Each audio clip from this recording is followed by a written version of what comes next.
l'enfilage de la machine à coudre Singer initiale qui est à Montpellier va commencer par ici. Donc on enfile la bobine sur le fil du haut.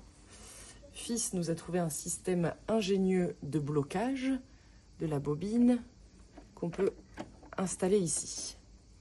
Ensuite, il faut suivre les indications qu'il y a sur la machine. Donc on va suivre le trait plein avec tous les numéros. Le trait en pointillé, c'est pour faire la canette. On y reviendra plus tard. Donc 1, 2, 3, on remonte. On descend, toc. 4, on remonte. Il faut bien s'assurer que le 4, on passe dans le petit mécanisme en métal. 5, on descend. Et là, on passe, tac, dans ce petit crochet. On passe dans le chat de l'aiguille et c'est prêt pour le fil du haut. Voilà. Voilà. On peut laisser de la marge, c'est bien, parce qu'au moins, ça risque pas de s'en aller. Ensuite, on va installer ce qu'on appelle la canette. La canette, c'est le petit rond qui va en dessous.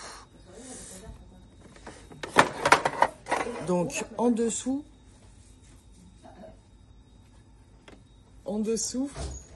on va mettre la canette dans le porte-canette.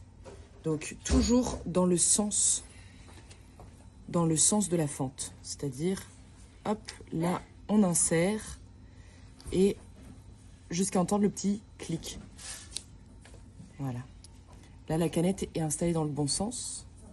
Et on va pouvoir la remettre dans sa petite encoche. Si on regarde bien en dessous, il y a l'encoche ici. C'est là qu'on va mettre le petit pic.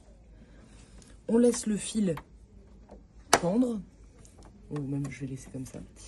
Et ce qu'on va faire pour finir, on a installé le fil du haut, le fil du bas. Il faut les connecter avant d'être prêt à coudre. Pour les connecter, on va venir chercher sur le côté, sur la molette. La molette, elle va que dans un sens. Elle va toujours vers nous. On va venir chercher le fil du bas.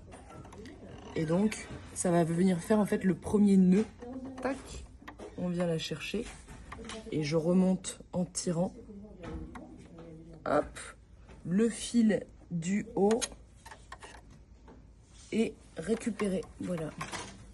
Donc là, on a les deux fils qui sortent. On les met tous les deux à l'arrière avec une certaine longueur. On peut refermer en bas.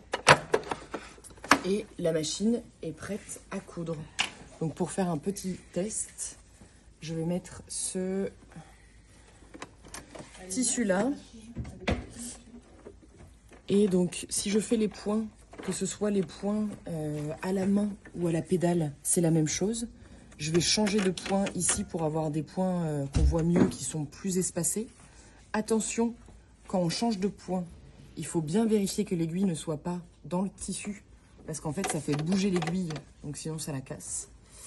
Donc là, on reste sur point droit, point à 3, donc une grosse, ou 4 même, un gros écart.